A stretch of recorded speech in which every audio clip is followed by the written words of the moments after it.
Unfortunately, here in New Zealand, we have found ourselves back in lockdown, which means we can't travel and film right now. But we thought this would be a fantastic opportunity to give you an updated tour of our very own tiny house on wheels.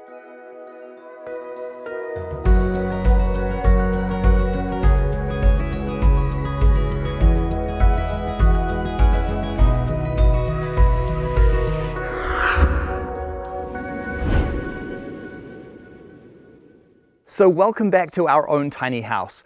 One of the really unexpected benefits of the whole COVID situation and us not being able to travel outside of New Zealand is that Rasa and I have got to spend more time at home. We've got to spend more time enjoying our very own tiny house.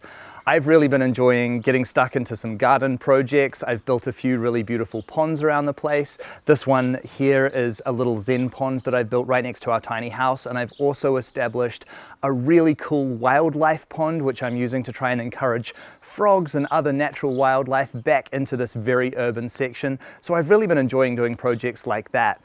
But more than anything, it's just been nice to feel a little bit more grounded. Normally in our lives, we spend all of our time traveling. It's unusual when we're on the road to spend longer than 3 days in any one place. So for us, actually getting to spend so much more quality time at home now has been really valuable. Shortly we'll go inside the home, but before we do, I'll give you a quick rundown of the exterior, just for those of you who haven't seen our original tour of the tiny house.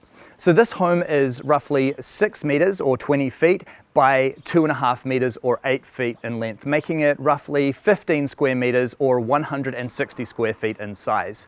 Within this home is absolutely everything that we need, including the ability to generate our own power and collect our own water.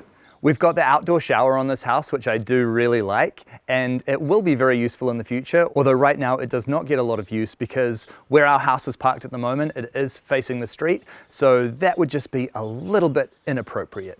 To find out more about the construction of the home and the materials that we've used, you can always check out our original tour of this house, but for now, let's get inside so I can show you the house. Welcome back to our tiny home. This house is very simple, and yet within these walls we have absolutely everything that we need. Both Rasa and I have taken so much pleasure in making this space our own and decorating it with things that we love and treasure. All throughout this home we have little trinkets that we've collected from our travels. We have beautiful pieces of artwork that have been created by our friends, and for us it's just such a place to treasure and really be ourselves and express ourselves, which I think is very special. Both Rasa and I are huge fans of Scandinavian design, and I think that really comes through in this house, where we've used a lot of clean lines, a lot of balanced symmetry. We've used a lot of brightness, which is offset and warmed up by elements like the timber, like the woolen throws and pillows, and it really creates this beautiful neutral base to work with in the home. That neutral base is very much offset by seasonal color, which is brought into the house through our plants and through flowers and things like that. So we've got this lovely neutral base layer to work with, which is welcoming and cozy, and then we can make that explode with little bits of vibrant color that comes from all these things that we just love to have around us. Beyond the beauty of our home, it's also a very functional place which takes care of all of our needs. This here is our kitchen, which is where we do the majority of our cooking and our meal prep. Although living in community with my family, we do also do a lot of communal cooking together, which I really enjoy. The construction of this kitchen is very simple. We do have a lot of storage space for our food, although we have a relatively small fridge, which means that we do have to cycle our food quite frequently. One of the other unusual things about this home as well is that because of living off the grid, I chose not to install a permanent gas cooker because I was hoping to use induction power for most of our cooking. However, in this current location that hasn't panned out, so we are still just using a portable gas stove for our cooking right now, which isn't ideal, but that is something that I will be changing up in the future. We have a lot of prep area. I really like the way that we have our chopping boards, which were cut out of the original bench top and fit snugly above our 2 large sinks. Having a big sink in a tiny house really makes all of the difference. It makes doing washing up just so much more pleasurable. And because I am quite tall, I'm around 6'4", and so it was really important to me to raise the height of the bench in this tiny house, and you have no idea what a difference that makes for me. If I'm doing dishes at a regular height bench and sink, really quickly I can actually notice a little bit of back pain, whereas actually just doing things higher up at my level makes life so much easier. So I'm very, very thankful for that. And it really, again, just goes to show when you're considerate of little things like that and design the house really for your specifications, it does make life a lot easier. And it's a good height for Rasa too, so we're both very happy with that. She thinks that she's taller than she is, but she is pretty tall. Well, she's not really, she just thinks she's tall. She does them on tiptoes, I don't know. Anyway, I have quite a knife collection in the tiny house. When it comes to cooking for me, my knives are really important. I am quite obsessive with keeping them really sharp and really functional. There is nothing that kills a cooking experience faster than picking up a blunt knife in your kitchen. So having really quality kitchen knives is something that has always been very important to me, and I'm very grateful that I can have a good collection of them here in this house. When it comes to cooking beyond the gas cooker, we don't really have a lot of appliances. We do have our blender here on the bench top, but to be perfectly honest, unless I'm making berry ice cream, it really doesn't get a lot of use at all. With me, I love cooking outside. I really enjoy using my barbecue, and so that's pretty much where I do most of the cooking. And there is a great amount of prep space here as well, so when Russ is making her salads or other suitable rabbit foods, she has lots of space to do that. The cabinetry in this home was built by our good friends Jake and Casey from Variant Spaces, who have done such a wonderful and loving job with crafting our cabinetry, including pieces like this here. This was originally designed as a bench seat for the desk. However, it really didn't work out there. It's a beautiful and functional piece of furniture, but it is not comfortable. So if we were working at the computer for an extended period of time, it really wasn't a good solution for us. So we've moved it over here where it has given us a lot of extra storage for food. The top of the storage box does also lift up, so it can become a little bit of extra prep space or a surface to put things on when you're working in the kitchen too, which is really nice. Also, being located here, it gives us very easy access to our storage loft, which right now is really only home to our beanbag seats, which we bring down when we have guests or if we're just looking for something that's a little bit more comfortable than our couch, which I'll talk about soon. Over here we have our wood stove, and this is one of my absolute favorite parts of the home. There is nothing cozier than coming home to a lovely fire, and this really does become the heart of the home in the winter. It is a 10 kilowatt wood stove, which does mean that it is overkill for the size of this house. If we light that fire, it really quickly cooks us out of the home.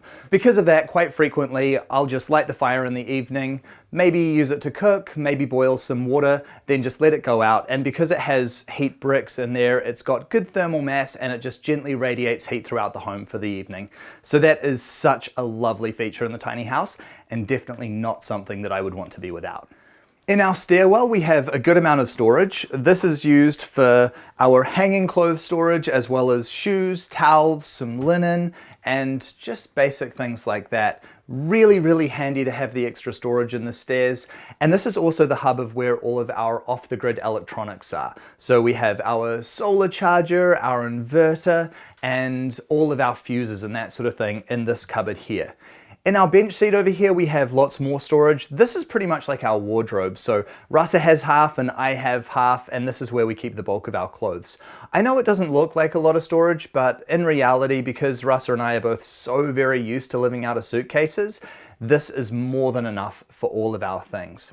As much as I like our built-in couch, it is probably the one thing that I would change about this house.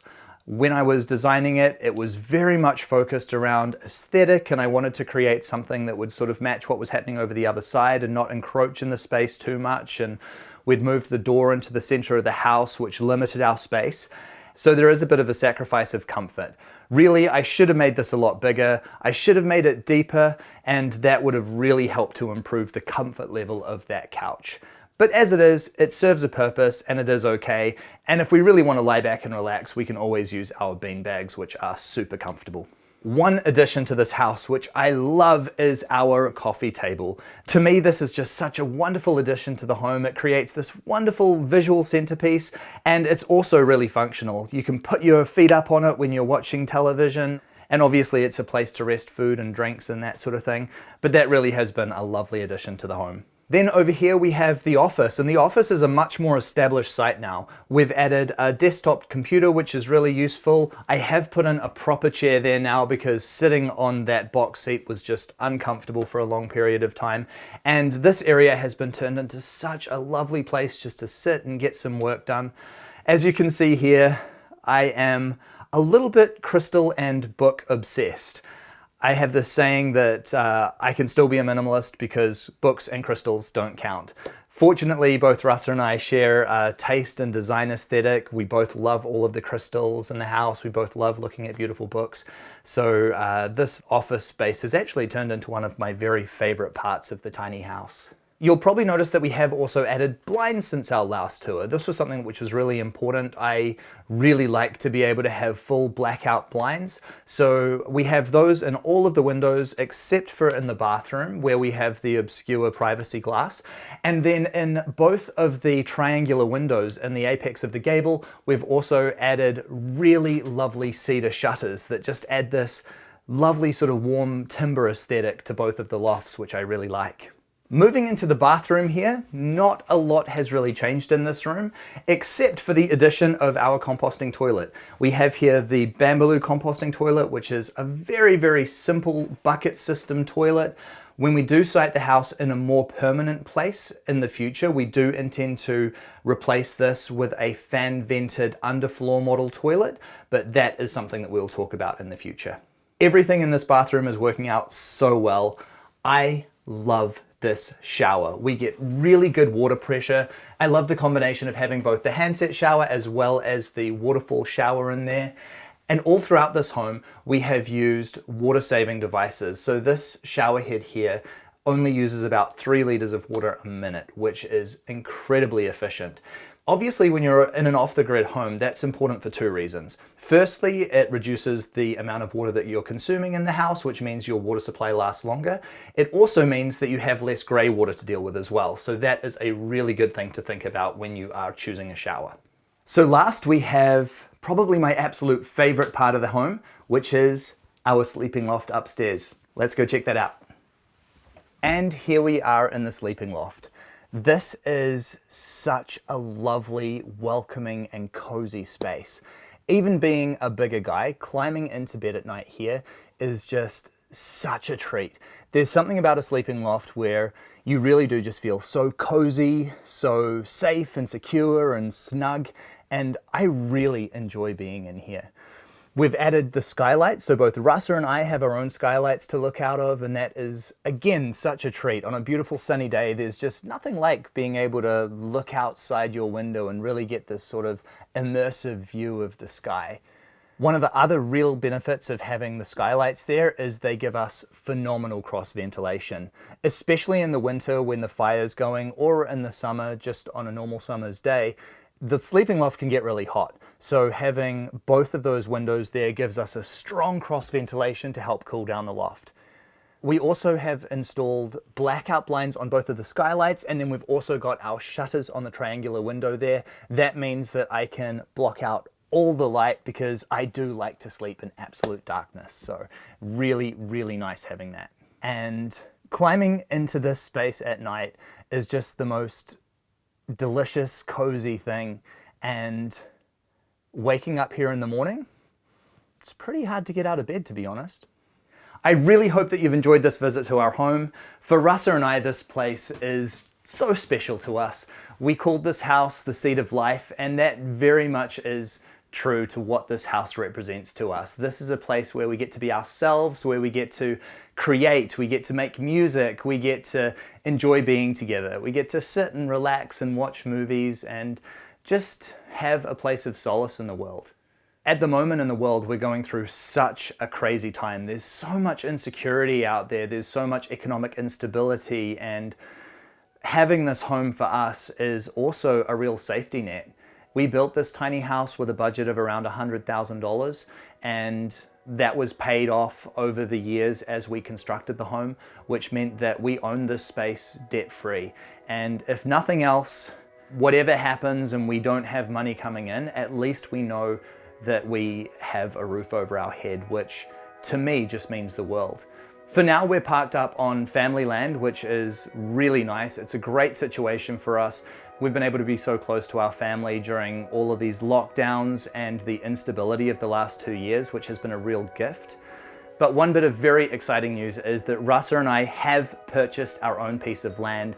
It is a gorgeous bush block, a regenerating bush block. It has beautiful old growth trees. It has gorgeous fresh spring water on the property. We have waterfalls. There are even crystals in the river. This is literally my dream property and a place that we get to take over guardianship of. So we'll be sharing more about that with you all soon. So once again, thank you so much for joining us. Thank you so much for the support of our channel. When we last toured our tiny house, I think we had just reached 2 million subscribers. We have over 4 million of you in our family now, which is such a treasure. And we just have so much love and appreciation for all of you for following our journey and being a part of our story. So I really hope that you enjoyed this updated tour of our home, and we cannot wait to share more with you in the future.